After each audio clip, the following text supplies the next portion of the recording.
Welcome back to the Bulls franchise for more Season 3 action. We've had some exciting players and some exciting moments this year, but you strip all that away and we have the worst possible combination of circumstances you could ask for.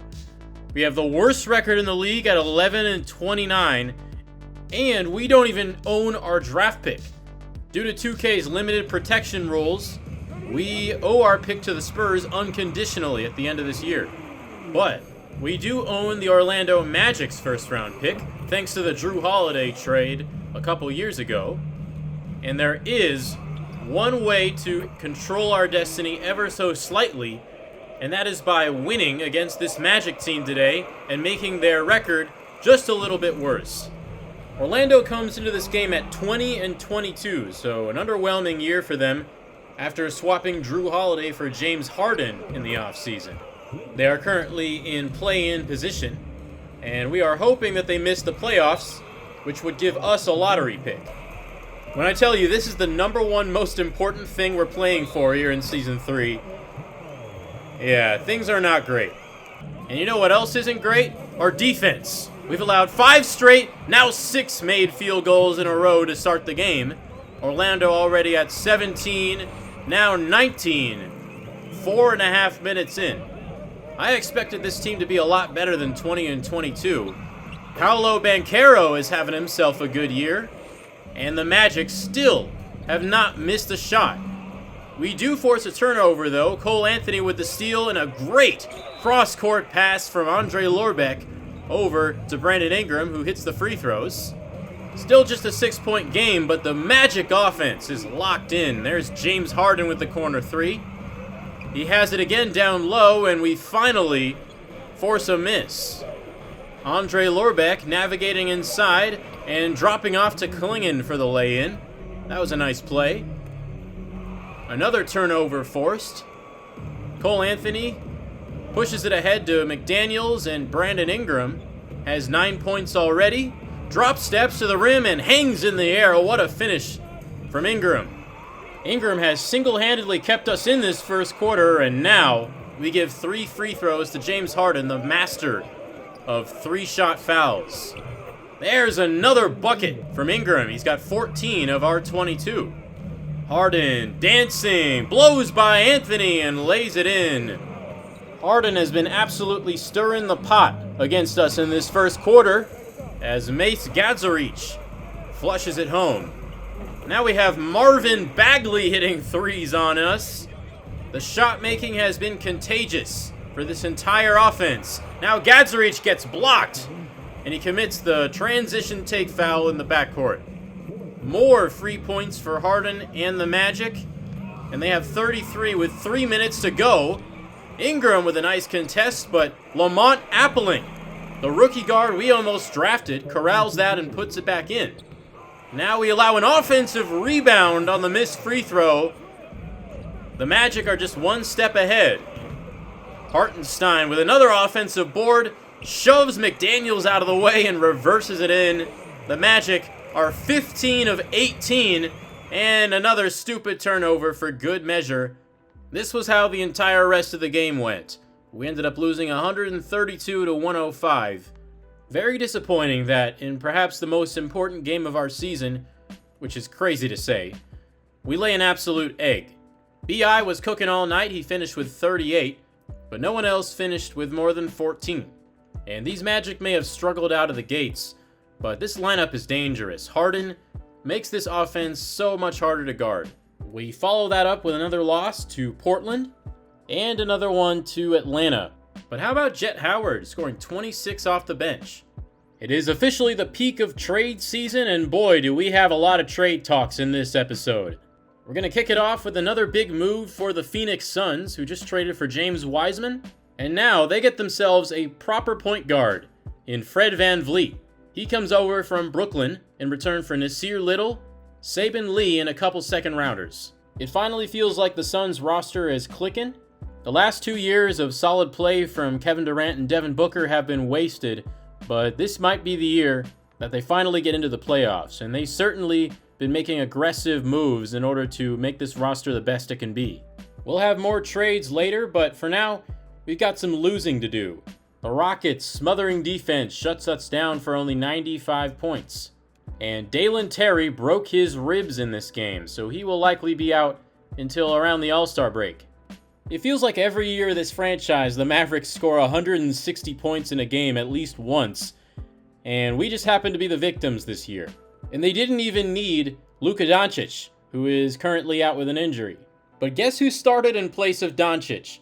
Rokas Jokubaitis, a former two-way player for the Bulls last season, scored 18 with 11 assists.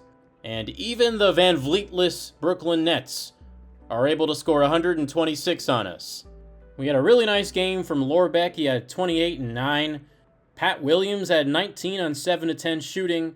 Cole Anthony had a good game. But again, it was the defense that just could not stop a nosebleed. I think I've about seen enough of this version of the Chicago Bulls. It's time to switch things up. I can't believe the Pistons let this happen, but I'm pretty happy they did. We have struck a deal with the bad boys of Detroit, sending Patrick Williams and Coby White, and receiving a package headlined by third-year wing Ausar Thompson. When I show you guys his stats, you'll understand how excited I am for this trade. Basically, we're trading two guys who are playing worse than their overall ratings would suggest for a guy who is without a doubt playing above his 79 overall. The number 5 pick in 2023 is averaging 12 points, 5 rebounds, 4 assists, 2 steals, and a block. At just 22 years of age, he is a 5-tool player already, especially when you factor in his massive leap in shooting efficiency from last year to this year. Everybody knows that's the one knock on the Thompson twins. They just can't shoot the ball. In real life, that is. But he has made an incredible leap, jumping over 10%, nearly up to the coveted 40% mark. Thompson has been playing small forward for the Pistons alongside Cade Cunningham and Jaden Ivey in the backcourt. But in Chicago, he will get a chance to play his natural position of shooting guard or even point guard. This is a team that has needed an upgrade from Cole Anthony, someone who can be a better fit alongside Andre Lorbeck in the backcourt. And Thompson is that guy, while also being 22 years old and having 2 years left of his rookie contract. I still can't believe the Pistons were willing to trade him. Detroit has been very active in the trade market already thus far, trading for Pascal Siakam last episode. Maybe they just wanted a more traditional small forward to plug into the starting lineup, and we are giving them that in Patrick Williams, who, according to the ratings at least, is more of a natural spot-up shooter than Thompson. I was initially very reluctant to give up a guy like Williams. I really thought he was going to be a bigger part of our future. I definitely didn't see myself trading him away this early after I gave him that 5-year contract. But once Jaden McDaniels started outperforming him, I knew I had to keep my options open. And I think this trade is definitely worth it and has a chance to revitalize the team. I was initially trying to get Mackenzie Mbako, who's a 75 overall, 21-year-old small forward with some pretty balanced ratings. Mbako hasn't really established himself in the Pistons rotation yet, so you would think he'd be easier to get, right? Well, actually, they seem to be even more protective of Mbako than they were of Thompson. I think that's insane. But at the end of the day, I think the Bulls needed something to go their way. This season has been tough, and finally we get a big victory, except it's not in the win column, it's in the trade market instead. We will also be receiving Killian Hayes, everyone's favorite point guard. He mostly functions as a salary throw-in. Also, for some reason, I think the Pistons just really wanted us to take him off their hands. He has been having a woefully inefficient season for the Pistons, just like real life. And even though he has a higher rating than Coby White, the swap of Hayes and White was actually something they were pushing for. Obviously, Kobe's way better in real life, and I was somewhat attached to him, hoping he would develop into a better player than he has in this franchise. I was ultimately willing to let go in order for this deal to happen. So the Pat Williams, Coby White era in Chicago has officially come to an end. Welcome to the Bulls, Ausar Thompson. And Killian Hayes too, but no one cares about him. Oh, you thought I was finished? I wasn't done wheeling and dealing. Cole Anthony is also on the move, and he will be going to nearby Cleveland alongside Al Horford, who was a member of the Cavs last season. I mentioned last episode that I was open to trading Cole Anthony for the right return. Mostly I was hoping for a first round pick. And sure enough, the Cavs were the only team to offer a first rounder in the trade finder. And when you look at their roster, you understand why. Darius Garland and Davion Mitchell are both hurt. They currently do not have a healthy point guard on the roster. On top of that, Donovan Mitchell has also been in and out of the lineup pretty frequently. They need more guard depth, and they get someone in Cole Anthony who can be a really effective injury fill-in. He's been starting for us for 1.5 seasons straight, and he's had some pretty solid stats, albeit some efficiency issues. He's certainly not one of the better starting point guards in the league, but when he moves to the bench, he instantly becomes one of the best backups. So in addition to that 2029 first round pick, the Bulls will also be receiving sharpshooter Max Strus. Strus has not been as big of a part of the rotation this year as he was in years past. He's only averaging 6 points per game, and he hasn't found much of a rhythm. But the shooting ability is certainly there. When you look at his attributes, he has an A in three-point shooting, which immediately makes him the second best shooter on our team behind Justin Powell, who is the greatest shooter of all time. No one can change my mind. Speaking of Justin Powell, by the way, we just traded 2 players for 1, which opens up a roster spot for Justin Powell to be signed to a full NBA contract. He has won over the hearts of Bulls fans with a classic Christmas Day performance, and also that game-tying shot at the end of regulation versus the Pistons last episode. He has earned every penny of that $1.81 million. And we're going to be calling everyone up from the G League. Icot Lucas will now be on the big league roster after Al Horford has been traded away. And not only him, but Branko Todorovic will also be joining us.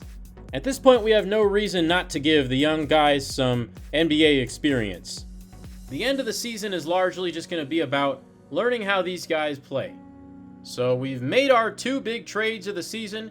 We still have 9 more games until the trade deadline and 11 before the All-Star break. And say hello to our new lineup. Out goes Cole Anthony, Kobe White, and Patrick Williams. And in comes Ausar Thompson, who will slot in at the starting shooting guard position. And Max Strus and Killian Hayes will also get minutes for us off the bench. And also joining our roster is that first round pick from Cleveland, which adds on to a already massive catalog. We now have 4 first round picks in 2029, as well as 6 in 2028. Unfortunately, though, the only first round pick in next year's draft we have is that one from the Magic. Cole Anthony started at point guard in his first game with the Cavs, and he did pretty well. 15 points, 7 rebounds, 9 assists. I think this trade is going to end up being good for both sides. I think Anthony helps this team stay in contention for a championship. And Patrick Williams goes just 3 of 11 in his first game as a Piston. He also started at small forward, as the Pistons are able to beat the Grizzlies. And now it's time to see the new-look Bulls take on the Minnesota Timberwolves. The Wolves made a pretty big trade themselves in getting Monte Morris, but overall they have not been as good as their talent suggests, which is a description that could definitely be used to describe our team as well. But Donovan Clingan wins the tip over Gobert, and we are underway. Gobert immediately getting a blocked shot. Rebound Lorbeck out to McDaniels. Another rebound for Lorbeck. Using his big guard body on the boards, McDaniels, another try, and it's good this time. J-Mac trying to make the Wolves regret letting him walk in restricted free agency. Ingram right side guarded by Edwards. Pulling up from the mid-range, it's off. Tapped back in by McDaniels. Here is Gobert trying to pass it into the post. Stolen by Clingan. McDaniels, a pass ahead to Thompson, and he has a very loud first 2 points as a Bull. Karl Anthony Towns in the post, guarded by his former teammate, scoring over him. Lorbeck inside to Clingan, defended by Gobert. Clingan gets it back and scores. Offense off to a good start. They have 9 points, under 3 minutes in. Tough finish from Lorbeck, not shying away from contact by the 7-foot Towns. 11-4, Bulls in an early lead. Thompson to the rim. Layup bounces off. Open in the corner is Ron Holland. He was drafted early by the Wolves in this series, and he has been a really solid player for them. Ingram attacks the rack and draws the second foul on Rudy Gobert. And a lob attempted to Holland. It is stolen away. Thompson out in transition. What a slam. I tell you what, Cole Anthony's not doing that. Patrick Williams ain't doing that either. Monte Morris with a rare turnover. Lorbeck fires it up the court to Thompson, who is stripped. What a pass, though. Edwards feeding Holland. A quick pull-up, and it's good. Nearly 5 minutes down in the first. Morris with the drive. Layup is off. Great defense from Thompson, switching onto him immediately after the screen. Here is McDaniels from the corner. Good again. He's got 8 of our 18. Holland coming off an efficient 24-point game. That shot looked good. It is not. And another rapid-fire outlet pass from Lorbeck, leading to the and one from Klingon. That is when our offense is at its best, when it's pushing in transition. Now a nice fadeaway shot from Ingram. Gets it again, an open three off the catch. That's off. Rebound, Gadzarich, and one. Fouled by Naz Reid. McDaniels backing down his man on the right side, and he scores.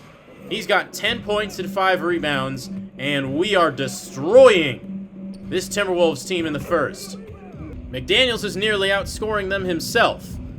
Ausar Thompson! Lightning in a bottle. I still can't believe the Pistons let us have him. There is Cat with a post spin around Gadzarich, and a score with touch. Caris LeVert with an off-balance three-pointer. Lorbeck continuing to push the ball down the floor, and a nice move from Jet Howard to score down low. Great offense, great defense, and the block on Emmanuel quickly. Lorbeck, aggressive, backing down quickly. Wants to score himself. Pump fakes, and it's too easy for the 6'8" point guard. Now a steal from McDaniels. Lorbeck down the floor, laying it in. The points and stops coming easy and often for this team. And Ausar Thompson has fit into this lineup perfectly. Gadzarich inside. Finds McDaniels out of the corner of his eye. What a cut and what a delivery. Now Towns scores inside again. And they barely have half of our score as we move on to the second quarter. This is the best this team has looked in quite some time. Probably since that win over Milwaukee last episode, but there have been a lot of simulated losses since then. Killian Hayes and Max Strus are both in the game, and Strus wasting no time getting hot from three-point land. 40-21. Morris lobs it up for Ron Holland. He's been maybe the only Timberwolf playing well so far. Howard wraps it around for Klingon, who punches it through. What a pass from Jet. Still a 19-point lead. Klingon spins around Reed. Now on the other end, Klingon blocks Reed. Reed gets it back, and Holland's three rattles in.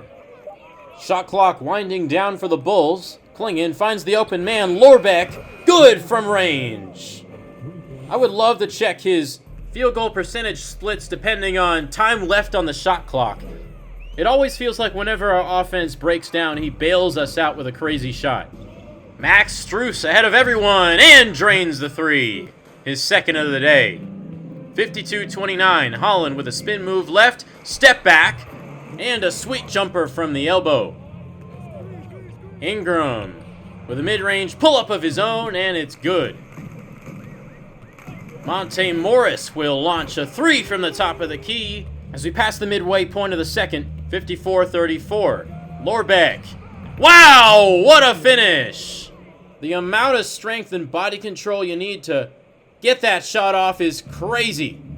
Lorbeck is an elite finisher in year one. Off the turnover, Ron Holland slams it with authority. Donovan Klingon has a mismatch down low. Can't hit the shot, gets it back though. And he already has a near double-double. Holland on the right side, a fluid spin move, and a nice shot off the glass. Lorbeck zips a pass to Ingram, setting up in the corner and knocking it down. We got 63 in the first half, and we're not even close to done. Holland continues to score, though. Lorbeck, too strong on the layup, Gadzarich the rebound, and the score. Strus, quick trigger on another three that's off, but he gets his own rebound, nice hustle. McDaniels, guarded by Jalen Wilson, taking him down low, Euro step finish, wow! This is what our offense should look like when we're not making stupid mistakes. This is beautiful basketball. A block from McDaniels leads to a Thompson coast-to-coast score. 8 points in the first half for Thompson. McDaniels bullying Jalen Wilson for another bucket. 16 for him, 71 for the team. Wilson misses the fadeaway. Towns misses the putback. And 10 seconds remain. Thompson to McDaniels. Fouled. Constant pressure on the rim from the Bulls. It has been a complete team effort, and we lead by 24 at the half. I don't know what's up with these Timberwolves. I mean, they're one of the best teams in the league in real life, and this team has Ron Holland, who is playing at a very high level, and still, this team is garbage. Anthony Edwards is nowhere to be found. 1 point on 0 for 5 shooting. Rudy Gobert only has 2. And we have effectively shut down everyone except for Ron Holland and Karl Anthony Towns. And Jaden McDaniels is playing his best basketball against the team he began his career with. 17 points, 9 boards, a steal, a block, and 7 of 10 shooting. The ball is flying around. Everyone except for Max Strus has at least 1 assist. And Ausar Thompson has been aggressive early. He's missed some shots, but his two-way impact on the game has been felt. And I'm not sure the last time I've seen this, but we are shooting over 50% from the field and over 40 from 3. We're also out-rebounding the Wolves 43-22. That's a recipe for winning. But Holland scores, and now Edwards makes his first field goal to start the second. No good from Towns. Lorbeck pushing it to Thompson. McDaniel streaking to the rim. And Minnesota can do nothing but foul. Ron Holland backing down Ingram. A fadeaway shot is good. He looks buttery smooth in just the 3rd year of his career. Lorbeck with a nice layup. 76-55. Klingon drop step overpowering Naz Reid. He's got 14 points. Thompson looking to score quickly. Flipping it up high off the glass and in. We are continually scoring before the Timberwolves defense can get set. And this is a Rudy Gobert defense. This is supposed to be a really good defense, and we're making them look silly. Another transition score from Thompson. Now he hits Lorbeck, cutting to the rim, and 1. Andre and Ausar, the new Bulls backcourt duo, already looking like they have chemistry. Lorbeck lowering his shoulder and scoring. He can finish with power and finesse. Monte Morris is having a long day. Euro step for Jaden McDaniels. And we're almost up to 100. As Ingram scores, he hasn't even had to do much this game. Thompson down low, playing bully ball. 14 points, 4 boards, 4 dimes, and some excellent defense. Ausar Thompson showing everything in his Bulls debut. That's another assist for Thompson, and a made basket from Brandon Ingram. Gadzarich puts Naz Reid in a blender. And we are in triple digits. With 2 minutes to go in the third, Ingram scoring with ease. He's got it inside again, double teamed, and Mark Mitchell off the bench scores a bucket. Wolves are still ice cold. That's a bad miss from Jalen Wilson. Gadzarich with a touchdown pass. Mark Mitchell. Scoring off of a perfect outlet pass is so satisfying. And there is another perfect delivery from Mace Gadzarich. And Ausar Thompson throws it down with style. And we lead by 39. Good defense from Mace Gadzarich. Boos raining down from the Minnesota fans. as we try to extend it to 40 plus. Gadzarich a three. You bet! We've been waiting for that three ball to start falling for Mace. And it does right there. Mitchell throws it down! 113-69. Mace with more active defense. And another deflection out of bounds. Nothing is easy for the Timberwolves today, as we have dominated our way to a 44-point lead. Our starters will take the rest of the day off, as Justin Powell is now in, and he drops a dime to Mace Gadzarich on the pick and roll. Gadzarich driving on Jalen Wilson. Pump fake is deadly. Mitchell banging inside, earning free throws. And it's finally time. The moment you've all been waiting for.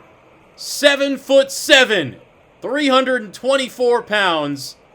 The rookie from Greece, we call him the Cyclops, Icot Lucas, has subbed into the game for his NBA debut. London Johnson has also subbed in, finding Mitchell on the left wing. Probing inside, dropping it off to Lucas, and the long floater shot is off. Caris LeVert on the three. No. Tap back in by Rudy Gobert. Lucas forgot to box out there. But on the very next strip down, he gets it down low and lays it in for his first NBA points. One of the only guys on the planet that can make Rudy Gobert look small, and there is a nice finish from London Johnson. Holland ahead of steam! Baptizing Justin Powell. He's got 29 as he continues to cook with his team down more than 30. Thompson with another throwdown. He's still out there, trying to give him time to gel with all of his new teammates, and Justin Powell hits the three. Fresh off the newly minted contract. Ron Holland not taking his foot off the gas. Only a minute to go in this one, as we are going to cruise to the victory. Lucas, down low, too much for Gobert to handle. The multi-time Defensive Player of the Year has met his match, as we win by 31 on the road. This game was a sneak peek into what this team can become in the future. We were playing our brand of basketball, running up and down the floor, attacking the basket, and we were shooting it from range as well. Our defense was absolutely smothering. And what a two-way game it was from players like Jaden McDaniels, Donovan Clingan, and also Asar Thompson. Even Mace Gadzarich was playing with a chip on his shoulder on the defensive end. And pretty much the entire game, Ron Holland was the only thing working for the Wolves. He finishes with 32. Anthony Edwards had 7, and Towns didn't score once in the second half. And the rebounding battle ends 71-39 in favor of us. Just absurd. And we carry that defensive momentum into the next game, allowing just 74 points to the Golden State Warriors. I think they probably would have scored a lot more than 74 if Steph Curry wasn't out for the season with a torn Achilles, but still impressive nonetheless. After that, we do come back down to earth, losing by 34 to the Hornets, and that same day, another massive trade went down. The Brooklyn Nets continue to blow up their roster, and they now send Mikal Bridges to the Denver Nuggets. The Nuggets have been awful this year, and they are wasting Nikola Jokic's prime.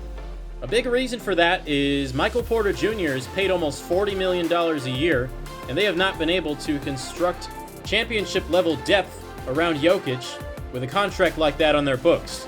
But MPJ is still a young player with some value, and they managed to package him along with Christian Koloko, Julian Strawther, and a couple picks in order to land a player who can really make a difference for them in Mikal Bridges. Bridges has been a consistent 20-point-per-game scorer while maintaining his elite defense, and he is exactly what the Nuggets need to make a run at the playoffs. That is the final blockbuster move of this trade season, and we can get back to focusing on just basketball. And the Bulls are back to having really bad losses. The Wizards beat us pretty badly, but then we do beat the Owls in overtime. This was an exciting one, and Andre Lorbeck has one of the best games of his young career with 23 points and 15 assists in 42 minutes of action. He follows that up with another fantastic performance against Miami, but we can't get it done, allowing 139. and an ugly loss to the 76ers, as we now officially move past the trade deadline with 2 more games until the break. And you could probably guess how these 2 games went. We lose the first one by 36. Killian Hayes went down with a pinched nerve in the back in this one, which I'm honestly not too mad about. And the second game is a 32-point loss to the Hawks. On the bright side, Ausar Thompson looked very good in this one. So we are 57 games into the season. We have made it to the All-Star break at last. And before I close out this video, I wanted to squeeze in another draft class update. March Madness is just around the corner, but before that we have conference tournaments, so let's take a look at how key players and teams have performed towards the end of the regular season. Let's start in the ACC, where a recent surge by the Duke Blue Devils, including a pair of wins over rival UNC, have them sitting atop the conference entering the tournament. Stephon Franklin has looked everything like a lottery pick, even if his three-point shooting has come and gone throughout the season.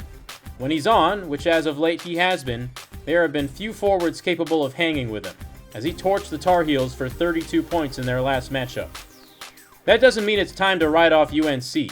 Sol J. Crabbe continues to be one of the better freshmen in the country, imposing his verticality and defensive prowess. For the Tar Heels to claim the ACC title, they'll need Crabbe and Artavis Carney to be at their peak. Crabbe was silent against Duke, a concerning sign for UNC. The Big Ten is by far and away the most dangerous conference in college hoops, with a laundry list of contenders that have only cannibalized one another all season. Illinois remains red hot, led by D.D. McDyess, hands down the best player in college basketball. Illinois remains unbeaten since an 0-4 start to the season thanks to the unparalleled skill of McDyess. That's no guarantee the Illini are eventual conference champions. USC, led by Marquise Hightower, have looked capable of knocking down McDyess. Hightower has looked springy since returning from a knee injury that had him miss the first 10 games of the season, scoring 19.4 points with 8.8 rebounds on the season, while shooting a respectable 37.6% from deep. Of course, it won't be Hightower tasked with slowing the elite guards of the Big Ten, which includes Iowa's Ira Mack, but instead the Trojans will turn to George Hoffman.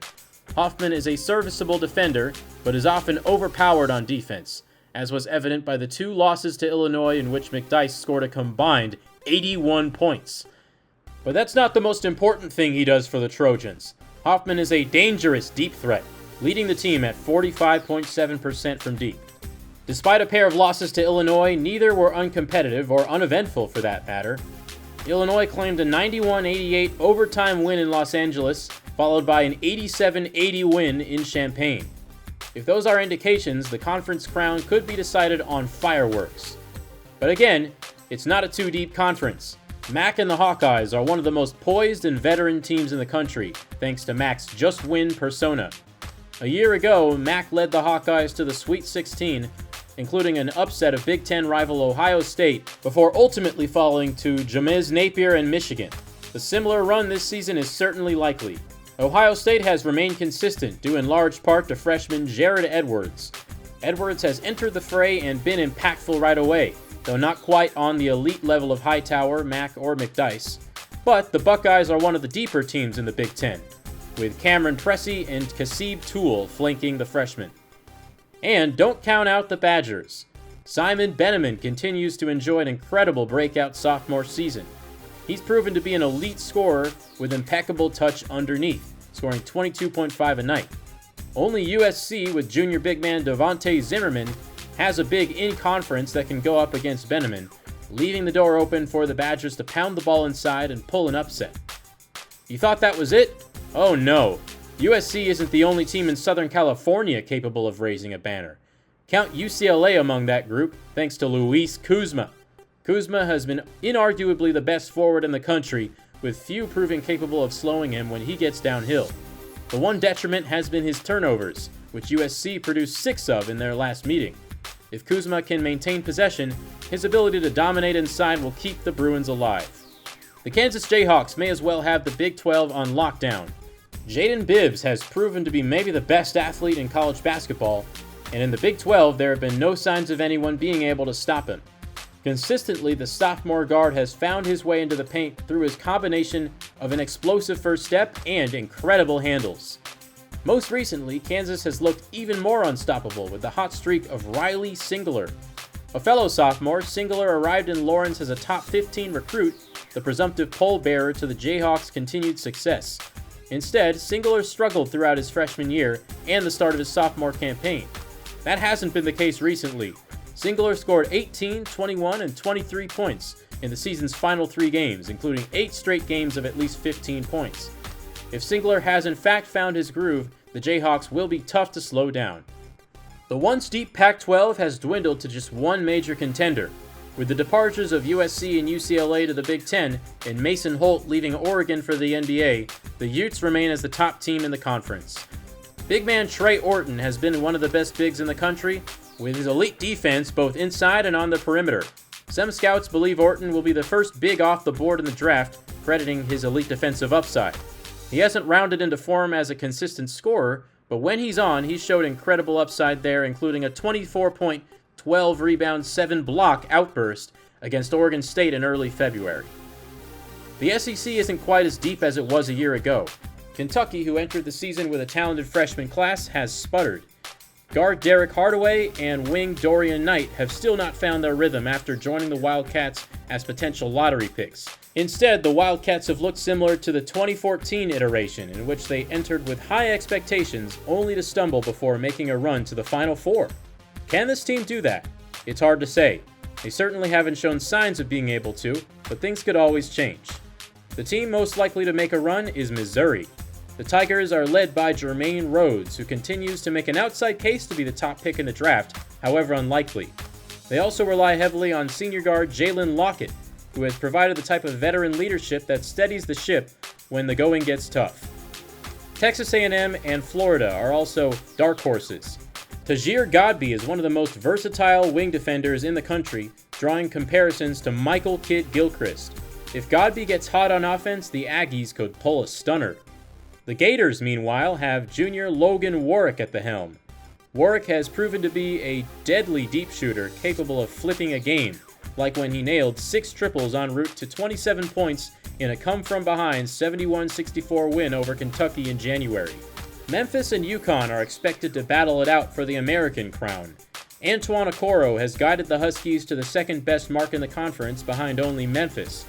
He has faced few comparable players athletically, and he has risen to the occasion when called upon. In a February game against UCF, Okoro ripped off 8 straight points, all in the paint, to lead UConn to a 65-63 win. Memphis, meanwhile, has been dominant thanks to Elijah McCoy, who had 18 points and 10 rebounds in the last matchup against UConn. The Gonzaga Bulldogs continue to play elite defense thanks to the play of Dele Bagley. Bagley is gaining notoriety as one of the most hated defenders, if not players, in college basketball for his hard-nosed defense. He's swiping away 2.8 balls per game, but his offense, with 7.2 assists tonight, is what will lift the Zags to a likely conference crown. A year ago, the Creighton Blue Jays made noise by claiming the Big East before ultimately falling to Delaware as a number 5 seed. They've returned forward Reese Freeman, their senior leader, who has provided an impressive follow-up act. After scoring 31 points in the Big East final a year ago, Freeman has shown that same offensive explosion as a senior, scoring 25 or more 7 times. One of last season's Cinderellas, Davidson, looks ready for a follow-up as Donnie Trice has played consistently well. Trice dropped 31 in the Atlantic 10 title game against VCU last year before upsetting Javon Boston and USC in the second round. Davidson would ultimately fall to Alabama 87-83, but Trice flashed his offensive exploits with 21 points in that one. The Wildcats are far from an easy out. If you're looking for upset picks this season, while conference crowns are still to be determined, Nevada and UC San Diego are making their cases for being popular picks, though they may cannibalize themselves before we get to the big dance. The Wolfpack have lost just one game in Mountain West play thanks to freshman Damari Hagan. Hagan has shown high offensive upside all season, pinpointed by a 37-point outburst against UC San Diego. The one Nevada loss? That came in the other matchup against UC San Diego. If Hagan isn't the best scorer in the conference, Terrion Dedmons most certainly is, with his 29 points enough to lead the Tritons to a 68-57 win at home. That'll do it for your scouting update. And that's going to wrap up this video in record time. I haven't put out a 40-minute 2K video in a long time. I hope you guys liked the big trade I made. It certainly looked good in that game against Minnesota. There's not a whole lot of excitement after the All-Star break for our Bulls, as we're definitely not going to make the playoffs. I'm hoping to wrap up the regular season next episode, maybe jump into a couple games, maybe play the last game of the season.